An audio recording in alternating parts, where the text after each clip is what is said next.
दिल्ली सरकार की नई आबकारी नीति पर कथित घोटाले के आरोपों के बाद अब भारतीय जनता पार्टी ने एक वीडियो जारी किया है। इस वीडियो के जरिए बीजेपी ने घोटालों के आरोपों को लेकर आप पर हमला बोला है। इस वीडियो में बीजेपी ने दावा किया है कि उसमें दिख रहे शख्स आबकारी मामले में सीबीआई द्वारा दर्ज किए गए एफआईआर में 13 नंबर के आरोपी शनि मारवाहा के पिता कुलविंदर मारवाहा है। बीजेपी ने इस वीडियो के आधार पर आरोप लगाया कि दिल्ली में शराब नीति के जरिए दलाली कमाई की गई है। पात्रा ने कहा कि आज इस प्रेस कॉन्फ्रेंस के माध्यम से जो हम दिखाने वाले हैं उसमें स्टिंग मास्टर का स्टिंग हो गया है। अरविंद केजरीवाल जी जब मुख्यमंत्री बने थे तब उन्होंने कहा था कि देखो जी, अगर कोई भ्रष्टाचार करे तो आप उसका स्टिंग कर लेना, उसकी रिकॉर्डिंग कर लेना और हमें भेज देना, हम सच दिखा देंगे।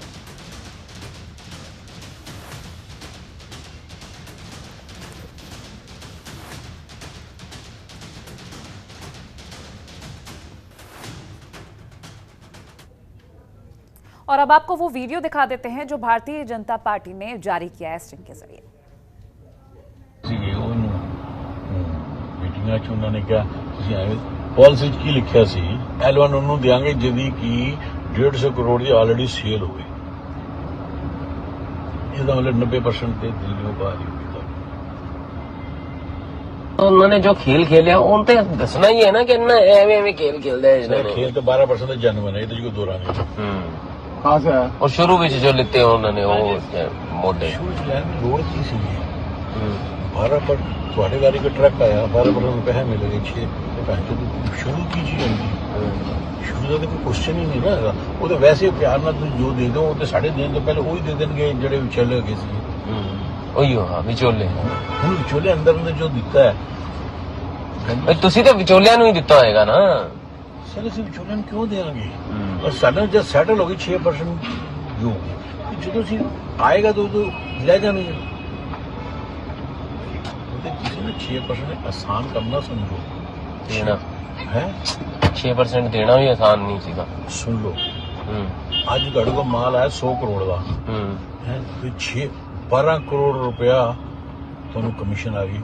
6 करोड़ काला करके हमें देगा 10 छुट। हाँ वही तो दिक्कत सी सारी। 6 करोड़ काला किस तरह करोगे? वो तरीका तो दसो मैनू। हम तो काला देना कोई घर नोट उलझे थोड़ी पैने दे देंगे। अच्छा जी भाई एक कंपनी 2% तो 12% कमीशन की थी, किस तरह हो गई?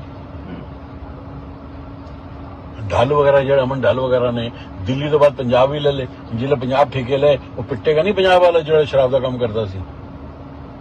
वो आंदे सारे दिन उसे आ गए, हाँ जी क्या है जी, कौन है, कहाँ है जी, क्या हुआ है जी, बताओ जी। मैं कहना देखो जी मेरा बेटा यहाँ नहीं रहता, 2 साल हो गए खाली करके जा चुके हैं। आपको ये बार मरवास तो लिखा है जी।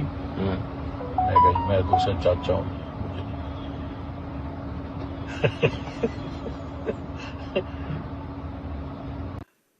पांचवा सवाल हमने यह भी पूछा था कि क्या कारण थे कि पहले जो फायदा या कमीशन ठेकेदारों को 2% का मिलता था उसे आपने 12% में तब्दील किया, जिसके कारण दिल्ली सरकार को भारी नुकसान उठाना पड़ा और ठेकेदारों को बहुत फायदा हुआ। मनीष सिसोदिया जी और अरविंद केजरीवाल जी के मित्रों का बहुत फायदा हुआ। 144 करोड़ रुपया ये जो लाइसेंस फीस था अपने मित्रों का बिना कैबिनेट के अप्रूवल का, इन्होंने क्यों माफ किया? ये कुछ सवाल हमने आपके माध्यम से केजरीवाल जी और मनीष सिसोदिया से पूछा था, जवाब आज तक नहीं आया। इसलिए आज इस प्रेस कॉन्फ्रेंस के माध्यम से हम जो दिखाने वाले हैं, स्टिंग मास्टर का स्टिंग हो गया है। अरविंद केजरीवाल जी जब मुख्यमंत्री बने थे तो उन्होंने खड़े होकर कहा था कि देखो जी, अगर कोई भ्रष्टाचार करे तो आप जरूर उसका स्टिंग कर लेना, आप उसकी रिकॉर्डिंग कर लेना और हमें रिकॉर्डिंग भेज देना, तो हम जो है सच दिखा देंगे। तो आज वही हुआ है, एक स्टिंग हो गया है जो अब पब्लिक डोमेन में है। स्टिंग मास्टर का स्टिंग हो गया है और इस स्टिंग में जो कंटेंट हैं जो आप अभी देखेंगे, इससे एक बात स्पष्ट होती है कि जो लोग भ्रष्टाचार के खिलाफ लड़ने की कसम खाकर आए थे वो आज दरअसल कट्टर भ्रष्टाचारी पार्टी के रूप में सामने आई है। ये आम आदमी पार्टी कट्टर भ्रष्टाचारी पार्टी और दिल्ली के जो नेताओं ने कहा था कि ये बेउड़ी सरकार है, आज कहीं ना कहीं वो साबित हो रहा है। दारों को फायदा दिलाने के लिए वो घटकर 8 रुपए 27 पैसे रह गया। वास्तव में आज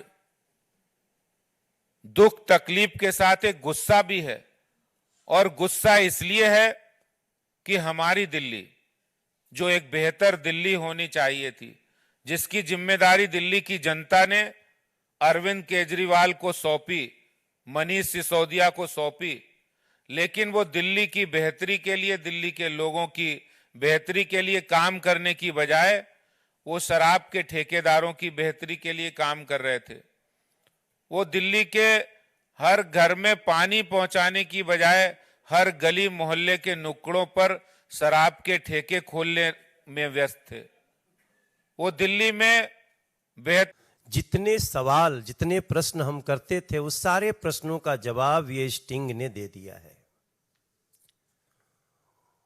और ये भी आज स्पष्ट हो गया कि जो रेवेन्यू दिल्ली सरकार को आता था वो शराब व्यापारियों को क्यों दिया जाता था, क्योंकि वो पीछे से घूम करके इनके पास जाना होता था। आज दिल्ली के बच्चे कह रहे हैं कि मनीष अंकल, आपने हम सबको ढाल बनाकर दिल्ली को ऐसे लूट लिया। दिल्ली की महिलाएं, माताएं, बहनें कह रही हैं कि बेटा केजरीवाल, तुम अपना भोला भाला चेहरा दिखाकर इसके पीछे इतना बड़ा लुटेरा चेहरा रखे हुए थे। आज कच्ची कॉलोनियों के लोग क्या सोच रहे होंगे, जिनको टारगेट किया गया, इस स्टिंग में आया कि कच्ची कॉलोनियों में और ज्यादा बिक सकता है शराब, बेचो जितना बेच सकते हो। कच्ची कॉलोनियों के लोगों को, झुग्गी वालों को आप शराब के समंदर में डुबाना चाहते थे, लूटने के लिए दिल्ली को। तो अब समझ में आया है कि क्यों दिल्ली की ये दुर्दशा है, क्यों गलियां टूटी हैं, क्यों हवा प्रदूषित है, क्यों पानी जहरीला है। अब समझ में आ रहा है, दिल्ली समझ रही है। मैं बिल्कुल सहमत हूं आदेश गुप्ता जी से, संबित पात्रा जी से, और निश्चित रूप से ऐसे लोगों को अपने पद पे बने रहने का कोई अधिकार नहीं है। लेकिन हमारा मन यह भी कह रहा है कि सही मायने में दूध का दूध, शराब का शराब जारी है। चाहे जितनी भी कोशिश कर लो, जल्दी ही सिसोदिया और भ्रष्टाचारी गैंग के मुखिया अरविंद केजरीवाल की भी बारी है। बहुत बहुत धन्यवाद आदरणीय आदेश जी।